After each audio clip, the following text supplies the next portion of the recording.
Let's do this. The Cult of Hockey podcast by the faithful and for the faithful.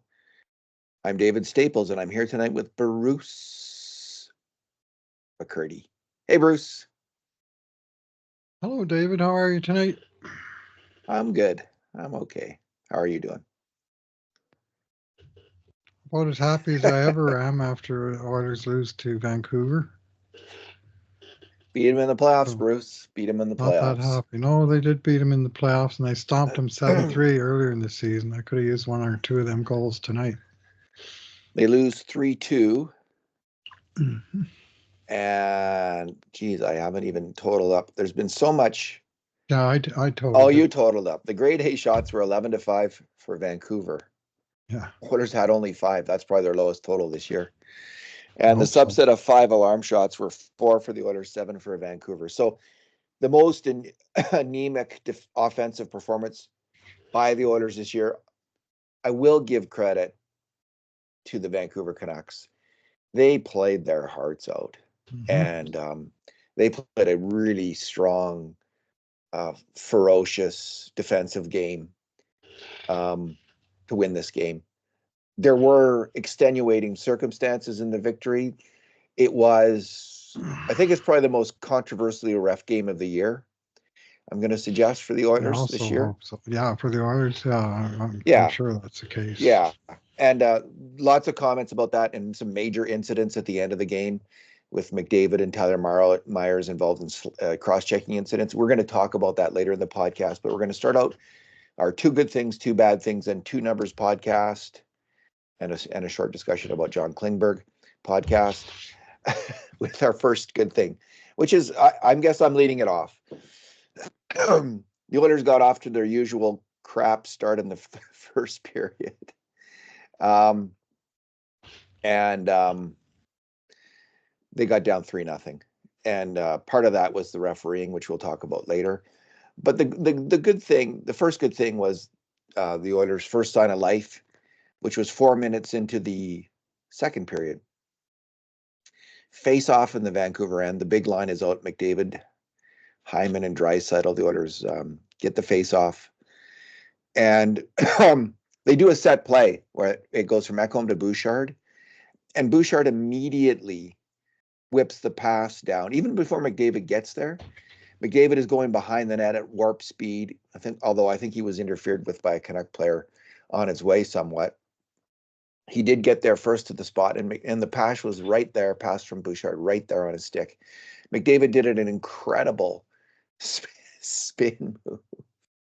And it was reminiscent of Draisaitl's great move in the other game where the opposition player fell flat on his face. This time it was Tyler Myers, who just completely collapsed to the ice. He couldn't keep up with McDavid's 180, I guess, as he spun around and left him in the ice chips. McDavid gets his head up. He's always got his head up, of course. He never looks down at the puck. And he whips a pass over in front of the net. Darnell Nurse is cruising fast. I guess it was Nurse and not Ekholm over there making the pass to Bouchard. Darnell Nurse then charges down low, and McDavid whips it over. And it's not clear if Nurse gets his stick on it or not, if it's a Vancouver player. It's kind of both get their stick on it at the same time, and it goes over to Leon Draisaitl at the side of the net, who takes just a microsecond to aim and slams it in from the usual impossible angle. 1-0 Oilers. What did you think of the play, Bruce? Officially an unassisted goal. Because it was scored. It was scored a giveaway by Philip Ronick, who was trying to clean up the aftermath of the McDavid spin, which I'm just watching, which felled the Chaos Giraffe, Tyler Myers, to the ice, and McDavid buzzed in, sets up Nurse in front for a shot, I do believe, and then Draisaitl is hanging off to the side, and Ronick tries to clear it at the rebound, and he puts it right on Draisaitl's stick, which is, generally speaking, a mistake. And it was on this occasion. Leon just quickly potted it from a steep, low angle. It's hard to tell if Nurse's shot was on net or not. I don't think it was. I don't think they counted it. I didn't see it going on net, but yeah, Anyways, quite a play. It's quite the plays, right? Anyway, that was those guys were all certainly involved in the play, as was Bouchard, who started out off the sequence with a good high to low pass down to McDavid in the corner. Yeah. Oilers have this play. They like to work it off the offensive zone face-off, or the center. Often it's Draisaitl, but sometimes it's McDavid. Probably should be a penalty. Off the face-off, he quickly turns into the center just races in front of the other team's defenseman into the far corner, and Bush is always looking for the guy there. And so even though the face-off's on the left side of the ice, often the point pass from Bush is going into the right corner to the streaking centerman, who then turns out of the corner with speed and the puck. Set play. Yeah. Play. Whether it's Leon or Connor, that's a pretty good circumstance to have. And in this case, he turned out of the corner and then he turned back, and Myers suddenly found that his skates were tied together, and McDavid came out the other side, and a goal was scored, even though McDavid wasn't in the end credited on this goal. Yeah. Just kind of wasn't his night, eh? Anyway, wound up. They should have given him an assist. If it's close like that. They did originally, and then they took it away because Myers touched the puck twice. He stopped it, and then he moved it. So he sort of established possession. That's right. And fair enough. So they call him right away. I was looking at that and I'm saying, geez, well, I hope they keep that, because I got McDavid my keeper league, right? And I thought, I bet you they don't. That's going to be unassisted. It was. So I just like to see McDavid get points because I'm an Oilers fan, Bruce. I don't have him in the keeper league, but both. Yeah, I mean, when he scored, I got him and Draisaitl. When either of them scores, or quite frequently they both get points on the same goal. It's all about your keeper league team. Pretty Bruce. happy. Everything's about your keeper league team. My team and my other team, they're on both of them, so I can be real. Well, happy how long have you had that keeper league team for, though? Isn't it like 177 years? This is year 46. Oh my goodness. We set it up in 1979 when the Oilers got in the NHL, and we're still going. How did you get McDavid? I finished last the year before. Won the lottery, fair and square. Finished last. I lost the lottery and I got Draisaitl, and I finished last again and I won the lottery and got McDavid. It was the only time I ever had a team that bad, but it was just at the perfect time. It all was for the greater good, it turned out. Okay, Bruce, did you tank? No, I wouldn't call it tanking. What I did was I hung on to some young players that were great talents, even though they were a year away. So I had a few zeros on my team. And normally my strategy has always been draft nothing but guys who were in the league scoring points. And that's a real good way to finish fifth in a 10-team league. Okay. So I thought after about 20 years of pissing into that wind, that I maybe better try a different approach and pick some hot shot youngsters and then just wait for them. What do you recall who you picked? William Nylander, Mitch Marner, Zach Werenski. I got some real good young players that turned out to be pretty good. Werenski's been up and down with injury, of course, but when he's healthy, he puts up points. This year. Are you winning this year? Yes. Nice. Yes. All right. Yeah. Going for the three-peat. We'll see how it goes, but I'm liking my chances as the season gets a little deeper. Anyway, no point for McDavid there. So between the two Oiler goals, McDavid and Draisaitl combined for 3 points tonight. Not atypical for distribution. So anyway, my good thing is going to be the second goal, which also was scored by Leon Draisaitl, again involving Connor McDavid in the build-up. Well, the key player to me in this goal was actually Ryan Nugent-Hopkins. And what happened here was the Oilers had one chance and they were repelled, and it looked like Vancouver was going to clear the zone, but McDavid closed quickly on the puck carrier and he was just able to scoop it towards the blue line, where Bouchard not only kept it in, but made a good scoop backhand pass to get it back over to McDavid, because the guy who coughed up the puck was coming right at him. He had a split second to decide, and he made a good play over to McDavid. And then once McDavid got the puck, he was able to feed it right across the slot to RNH on the far circle. And Nuge came towards the goal from the left wing side, but made a little move and then took it behind the net and quickly fed it out the other side to Draisaitl, who was hanging down low near the post. And before Thatcher Demko could get all the way over, Leon had already popped it into the short side of the net. And really, I thought a really clever and well-executed play by Nuge, who got the primary assist. But really, all four guys involved in that passing play deserved some kudos on it, and including, of course, the goal scorer, Leon Draisaitl, was his 33rd of the year after scoring both tonight to break a mini, I think it was 4-game goalless drought.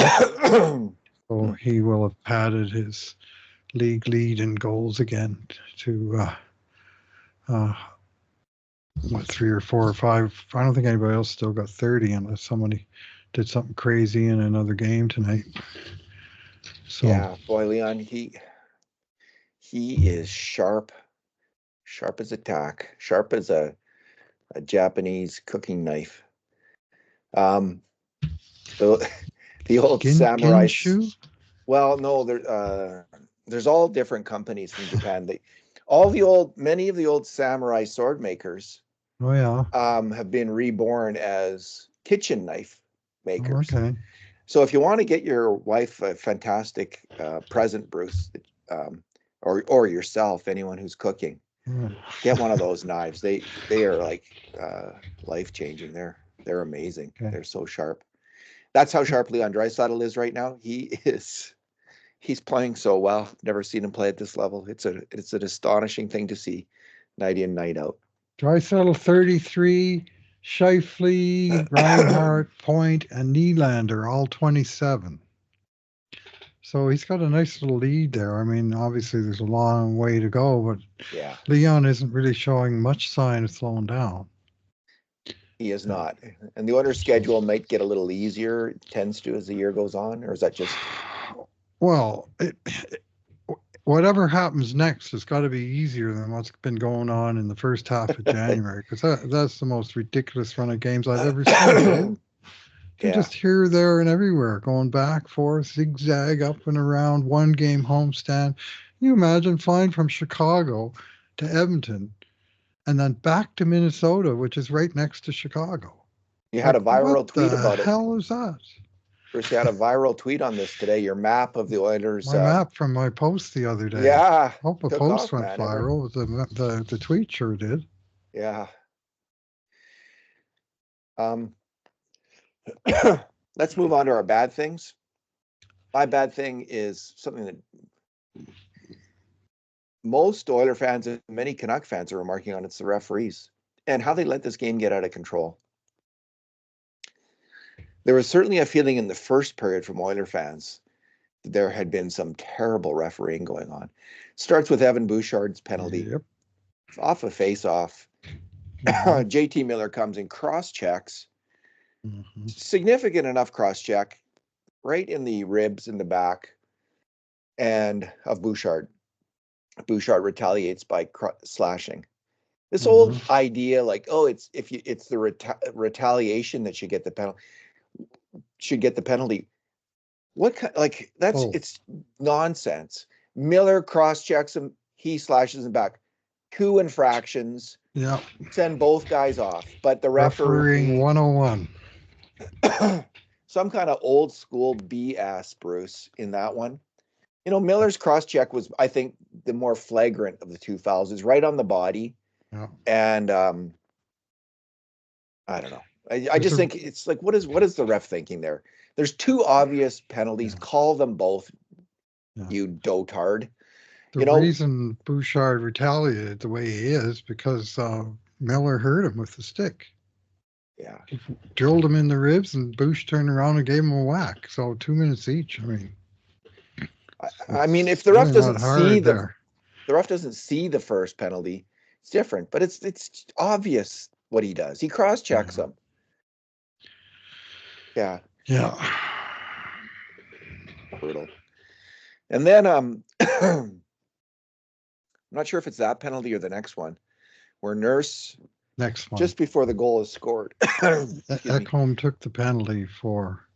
He didn't like the penalty either. The tip of his stick touched the guy. It was a penalty. And the near ref didn't call it, and the far ref Yeah. decided to get involved, and that's what Ek didn't like. He got him in the face. That's a penalty. Touched him, yeah. Yeah, that's a penalty. So Ekholm goes off and Nurse is out there.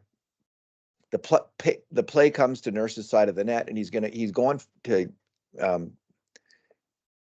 on the rebound. He's going to get the puck, and he just gets blatantly tripped by Elias Peterson at the side of the net. Just totally feet taken out underneath him. Nurse flopping down on his back. Couldn't be more obviously a penalty. And of course, no call. And of course, 3 seconds later, there's a goal scored. Vancouver gets the puck, and guess what? Nurse isn't in very good position to make much of a defensive play. Should have been a penalty. Like, why isn't that a penalty? What are these guys doing? That was why aren't they goal, Dave? Why don't they call that? It's just right in front of their face. There's no doubt about it. He's not Darnell Nurse doesn't dive. He has no reputation for diving. So anyway. And Nurse got a tripping penalty later in the game for basically doing the exact same thing, which was also tripping, and he was pretty exasperated that he got called for it, and the guy who tripped him got away with it, and that too is hockey. But in this case, both of those, I would argue, missed calls, the one on Bouchard and the one on Nurse, resulted quickly in Vancouver scoring power play goals when, in my view, they weren't really entitled to even be on the power play at that point. Now, Vancouver fans were probably more irate in the second period because there's a couple calls, I think both on McDavid. One where he looks like he might have tripped up Hughes, who's making a tight turn. Ray Ferraro's assessment was that Quinn Hughes lost an edge. I don't know. The other one was McDavid's stick coming down kind of in the face of Hronek a little bit. That should have been called, I thought. They could have been penalties. The second one, probably, he did make contact like Ekholm did. That is a penalty. That should have been a penalty. Got him kind of in the breastbone. Any kind of stick came up and pushed him. Not in the face, but just below. Is that, yeah, okay. I was just looking on Twitter, looking at the replay, and yeah, so now Vancouver's mad, and the game is a tense game. It's a very hard fought game. It's a very low event game after the first period, hardly any grade A shots. And comes to the last minute. And Connor Garland essentially hog ties McDavid to the ice. He's got his legs wrapped around McDavid's leg. He's holding his arm. McDavid can't get off him. And he's extremely frustrated because it lasts for probably last 6 or 7 or 8 seconds, this kind of hog tying, maybe even longer. Yeah, maybe 20-second mark was when McDavid went down. And it was about the 6-second mark that he finally got up and didn't get re-tackled by Garland. Once, after about 10 seconds, he got up, and Garland immediately just tackled him back down to the ice. And then McDavid got up the second time and cross-checked him to the head. Yeah. Pretty vicious cross-check from McDavid on the side of the head, mainly on the helmet, not on the face. Not like he didn't get him in the neck. He hit helmet and face mask. So there is that as a, like, and I think it's better to get there than to get it on the chin, for instance. I think Bouchard actually might have got it in the face. So here's Chris Knobloch's comment on it. Connor gets frustrated and he gets his stick up. He's frustrated because we're down 1 goal and the best player in the NHL is getting held for 15 seconds. Yeah, that's about right. And the frustration that that's allowed to happen, and his stick got up. So that was his comment. Bruce, in the melee afterwards, Tyler Myers cross-checks Evan Bouchard in the face, And I'm going to suggest it was an even more brutal one, because I think whereas McDavid hit helmet, which is one thing, Myers, I think, got him in the chin. And now I could be wrong. Maybe he got him in the face mask. Because I honestly do think there's a difference between getting cross-checked in the helmet, which might not hurt at all. Depending on Garland was unhurt. Yeah, he popped right up. Like you cross-check someone in the helmet, it's a nasty thing to do. But unless you're really, really hammering him with concussive force, not much is going to happen. But if you hit someone on the chin, the lower part of the face, now again, I'm not exactly 100% sure that's what Myers did. So here's what Ray Ferraro said about Garland. Garland should have had about 3 penalties, right? Yep. And I give Ray credit. His wife is in Canucks management, so he's in a bit of a tough spot calling Canucks games. That said, and it bothered me a little bit that that's the case. Like there's that conflict. That said, God, he does a great job.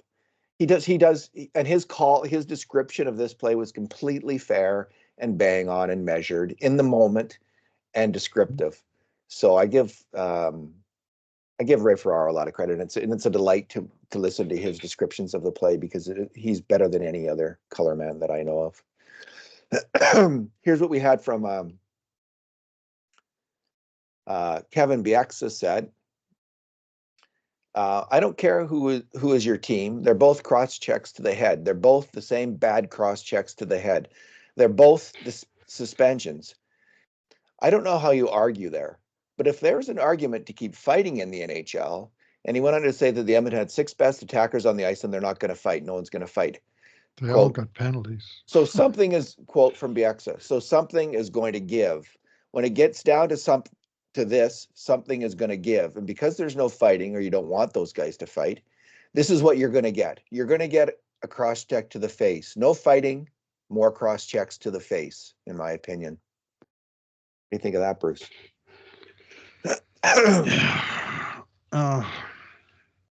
Well, you're not going to see fighting in that situation. I mean, clearly what McDavid did was an act of extreme frustration with Garland, who had basically been fouling him for 15 seconds straight in the last 20 seconds of a 1-goal game, when McDavid, who's, the best scorer in the game, can't score because the guy's holding him to the ice with an arm bar. And so, at least I understand his frustration. His overreaction is not acceptable, and he's going to get a suspension. He's going to deserve it. I think that personally, the Myers cross-check was worse. Because for one thing, his was just straight retaliation against the other team. Let's find a nearest Oiler and goon the guy right in the face. And he had no reason, unlike McDavid, who had plenty of reason to be upset with Garland. Myers just thought, screw you, Edmonton, or boom. Yeah, he should get an extra game. Boom, because he's like 8 feet taller than anybody else. Uh-huh. And that was just pure filth. And I don't know there's much frustration involved. Not that frustration is an excuse, but I understand the emotion. And anyway, so I don't see them as the same like I think Bieksa does. And I'll be disappointed if the suspensions are the same. And that said, they can suspend Tyler Myers for 20 games and Connor McDavid for 2, and it'll be costlier to the Oilers and to the Canucks because one guy is the best player in the world and one isn't. What do they call Myers again? The dysfunctional ostrich? The chaos giraffe. It's the best name in the league. Here's what Journal editor Dave Breckenridge said of the play. Quote, "No call on Garland for practically sitting on McDavid? Garbage. No. I'm not surprised McDavid lashed out." Bruce, yeah. I'm glad he's lashing out. I'm glad Connor McDavid is viciously, aggressively lashing out at players who maul him. I think in the NHL, you got to do it. You got to do this now and then. It's the hockey jungle.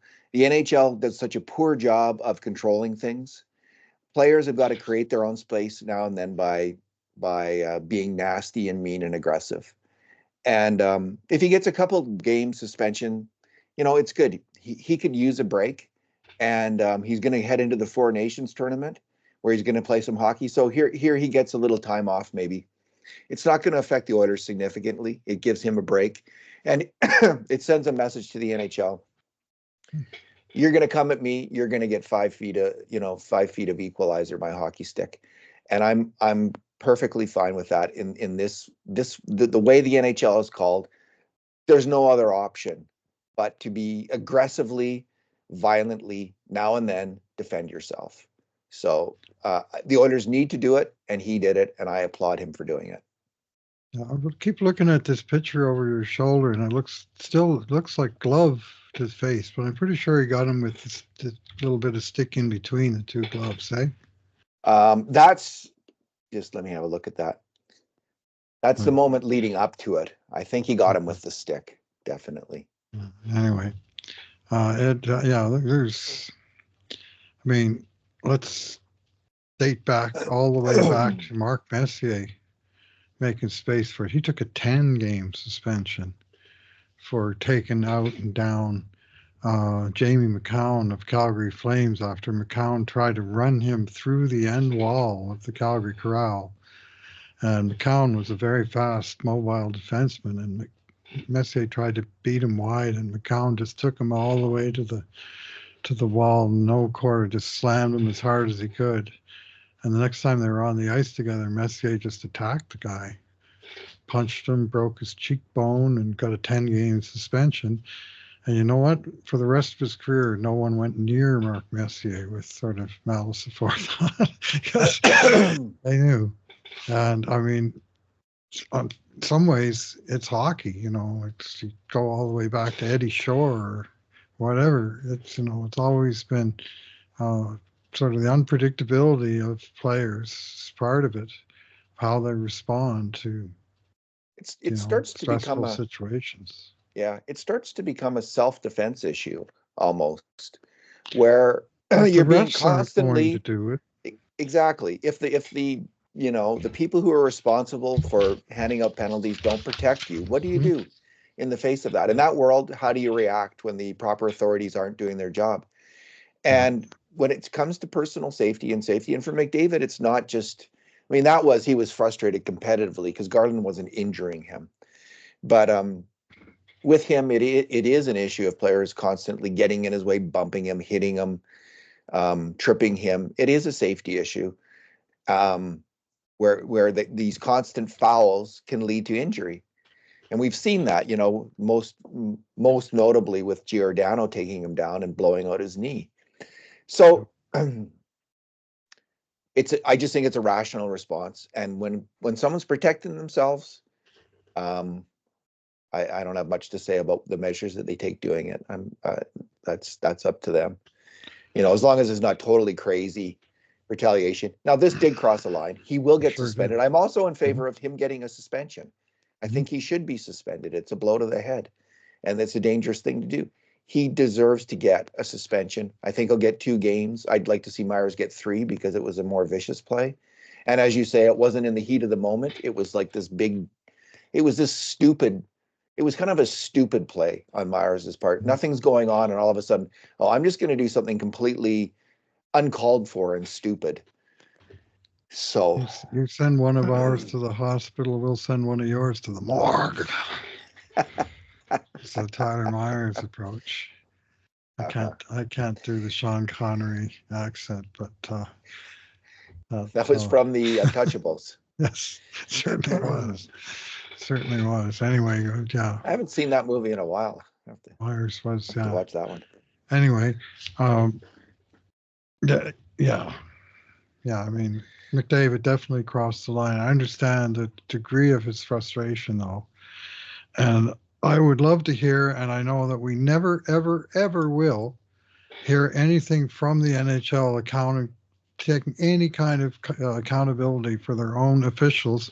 Well, I'll name here Wes McCauley and Chris Lee, 2 very veteran officials who had a brutal game tonight, and they lost control of it. They did such a crap job of managing that game. Here's what Kurt Levin said from the cult. Yeah, here's what Kurt Levin said from the Cult of Hockey. Officials completely lost control of that game. Awful officiating performance. Those match penalties against both clubs are at the end are on Wes McCauley, AHL level refereeing. if that. So, yeah, if that. Bruce, what's your bad thing? Beer league level. Well, unfortunately, it's Edmonton's penalty killing, which on those two penalties where we thought even up calls should have been made, one at the time of the infraction with Miller on Bouchard, one during the penalty kill when Nurse got hauled down. But the unfortunate fact is that Vancouver had two power plays in the first period. They came into the game 0 for their last 10 on the power play. Took them 6 seconds to score on the first one, 41 seconds to score on the second one, and both were just a chaos show in Edmonton's zone. Now, I will remind careful observers may have noted that on the first penalty, Edmonton actually won the face-off, which the officials immediately blew down and said, no, we better have a do-over for that. And then Vancouver won the second face-off, and bam, it was in the net. So just one of those little frustrating things that happen sometimes. And then, but the Oilers PK just didn't have any answers for the Vancouver pressure, especially after Nurse got tripped. Anyway, and Quinn Hughes, I mean, he banked one shot in off of Matthias Ekholm's skate. And then the second one in the aftermath of the Nurse trip, he got a shot right from the slot and just buried. Great shot, top corner. And that was a game winner, like pretty crucial non-call there. But so it goes. So the PK itself, I mean, when you do get calls on you, you got to kill them off somehow, and they just didn't get her done. First, let's go to our numbers. What is your number? Oh, yeah, okay. I'm going to go. Mine is basically with shots and how little offense Edmonton generated in this game. Yeah. 1.49 expected goals they got in this game in a 60-minute game. That's brutally low for them. They did actually all right to get 2 goals on their 5 grade A shots. They had 15 shots in the game. 15 shots in the game. 3 in the third period. They had 1 grade A chance 12 seconds into the third period. Then Hyman had a 36-footer a little before the 4-minute mark. And then last 16 minutes, Edmonton generated exactly 1 shot on net, and it was a 163-footer by Darnell Nurse that basically was an iced or missed pass that wound up going right on the Vancouver net from his own territory. And I think they came, like that last closing barrage just before all hell broke loose, they came real close a couple times, but they just couldn't get the shots through. Vancouver was blocking them, or Edmonton wasn't quite getting sticks to pucks, but but that was the first sort of real offense they had for essentially since the opening seconds of the final frame. So again, credit Vancouver, checking hard, sometimes legally. Credit to, but also some compassion for the Oilers in terms of the schedule that they've been playing. Sooner or later, they were going to run out of gas, and it kind of looked like that was happening in the third period of this game, particularly. Already, Bruce, my number is a question. What will be the suspension? I'm going to say 2 games for McDavid. And I'll say 2 games for Myers. I think your analysis is correct that Myers deserves more, 3 games, but I think it'll be 2 and 2. What's your prediction? Yeah, I think 2 is likely. One of the reasons being that Edmonton plays Vancouver again 2 games hence. Edmonton finally comes home for more than 1 game. They play Washington on Tuesday and Vancouver in a rematch on Thursday. So expect another hotly contested game, but I suspect the NHL will decide that Connor McDavid doesn't need to be playing in that game because of what he's done, and maybe as a small measure of protection for him getting, retribution from Vancouver for the villainy that he conducted against their man Connor Garland, the innocent angel.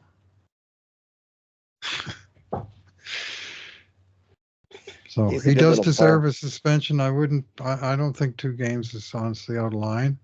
I'd be very disappointed if it was any amount more than that. Oh yeah, that'd be ridiculous. Matthews got two games for cross-checking Rasmus Dahlin in the head, so it'll be I think the same as that. Yeah. Bruce, the last thing we'll talk about tonight is the Oilers have signed John Klingberg, Sweden, Klingberg. Let's not get into We're that going to again. go there. We will never change that, Bruce. That's even though we were right. Even though we were correct. Mhm.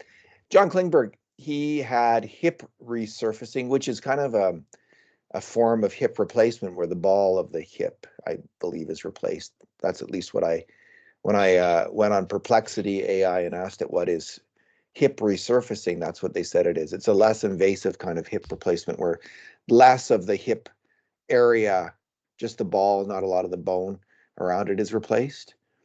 And so it could lead to pretty dramatic improvement in his mobility. That's certainly what he's saying. He's had 2 hip operations before that. So this is a player who's 32 years old, who was an outstanding puck-moving defenseman throughout his 20s, let's say, for the Dallas Stars.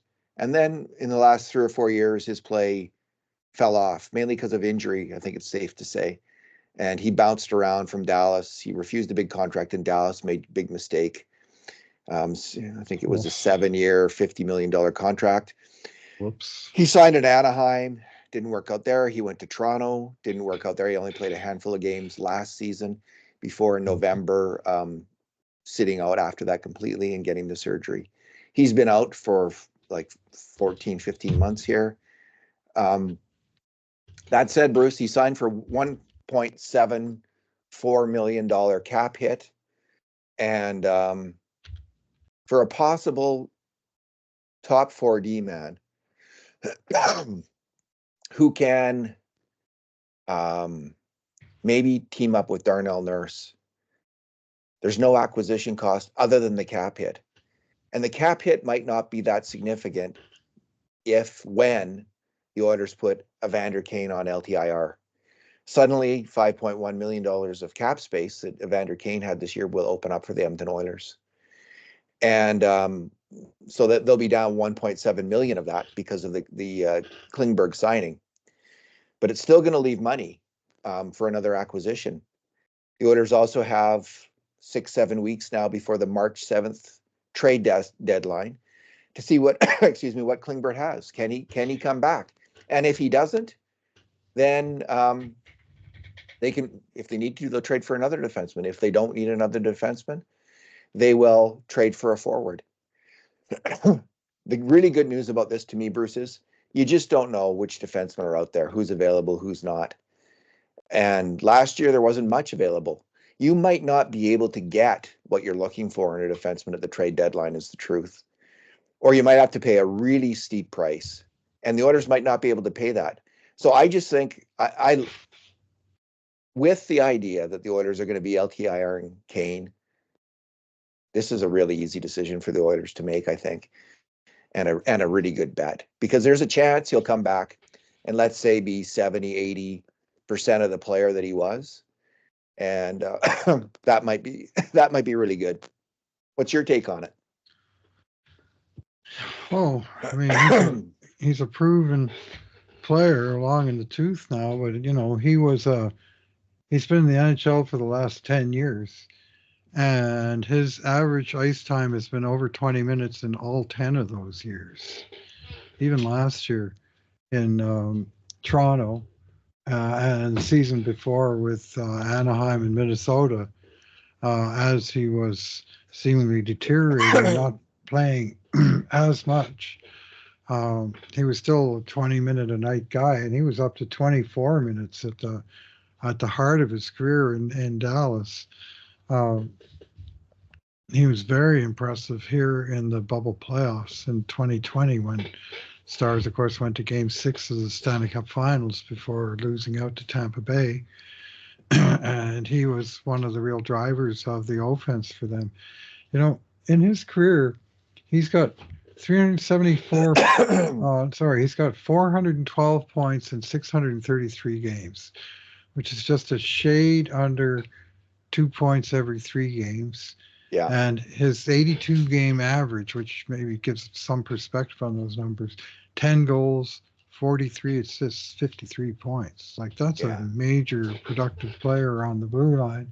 And out of those points, about 40% were on the power play, which is fairly typical for, you know, top offensive blue liners. They run the power play and they pick up a lot of points there.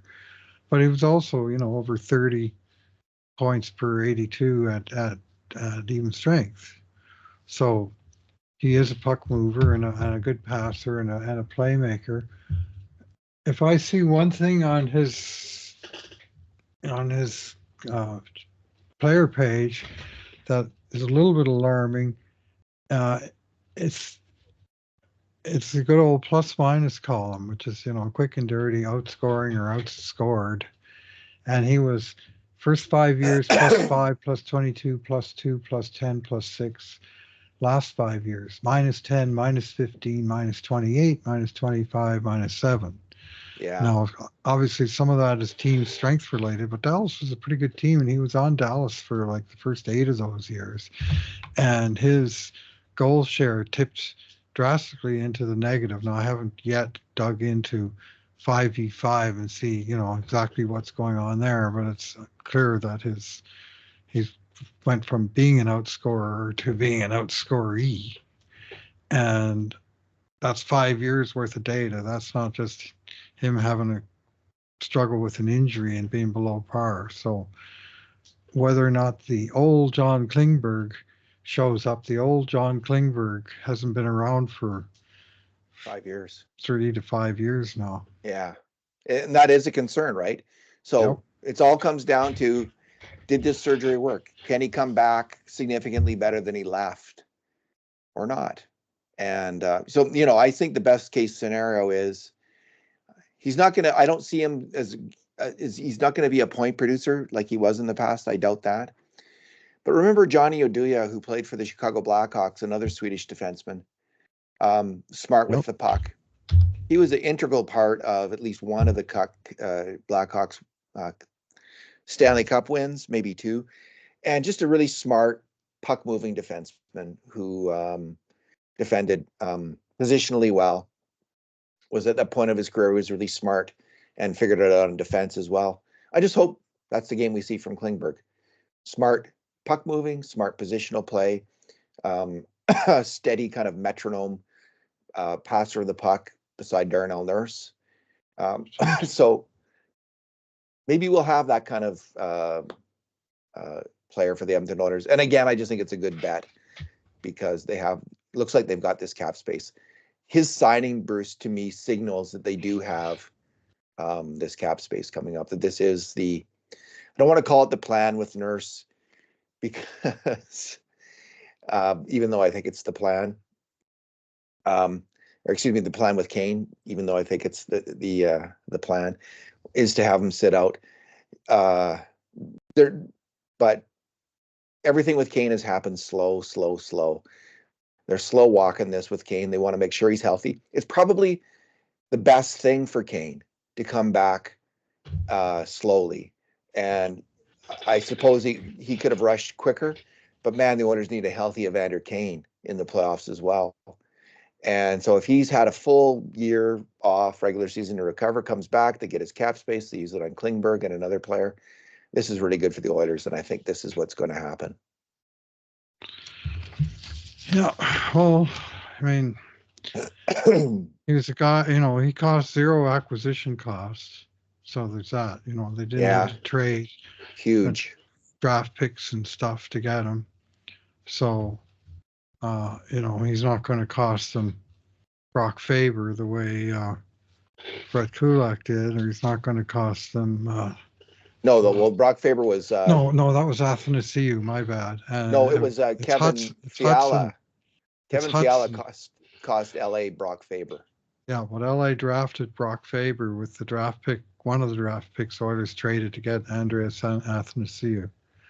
LA did? So it was an Oilers draft pick. Favor But he came was. from Detroit, though. Draft picks have a tendency of getting traded. Oh, okay. So it's originally from LA. All right. Okay, Yeah. gotcha. Yeah. I understand now. And so these kind of acquisitions come at a cost, and sometimes it's nothing. And of course, always you can say, well, they wouldn't have picked that guy anyway. And it's probably true, but yes, it's, on the record, this is what the pick that they paid to get this asset turned into this player. Wow. And sometimes it's a good player, But the pick the Oilers traded to get Sergei Samsonov turned into Milan Lucic, right? Yep. So, but again, that's not. I don't really think that's a fair way of looking at the value of the pick. No, you have enough picks, and you can sort of say, well, it's 10 that didn't work out and 3 that really did, and it's just a measure. It's not particularly. The pick has a certain percentage chance of turning into a good NHLer. Yeah, it's just a way of reminding. Sometimes picks work out. Yeah, you'd rather not have to trade him. So if you can pick up an Evander Kane or a Corey Perry or a John Klingberg on the open market simply by agreeing to terms with them, the Oilers have now a significant history of leading the charge and doing just that. And any kind of in-season stuff that where player comes back available for whatever reason. In 2 cases, they basically had their contracts terminated with another team. In Klingberg's case, a little different. He's coming back from injury in mid-season. Yeah. Bruce, let's leave it there. You got a lot of work to do still tonight. You're doing the player grades, so. Yeah, I am. Thanks for talking. Not get too caught up in the McDavid stuff because we've written about it, of course, and it's in terms of the game itself, it was almost an afterthought, right? It happened right at the end of it when the game was already decided. So anyway, he'll get there, and he's going to get docked. I'll tell you that. But I'm not going to write a 2,000-word treatise on that incident. Okay. There'll be lots of this reading material out there for you on that subject, I'm sure, folks. Bruce, thanks for talking tonight. Thanks for listening, everyone. And in the meantime, and in between times, this has been another edition of the Cult of Hockey podcast.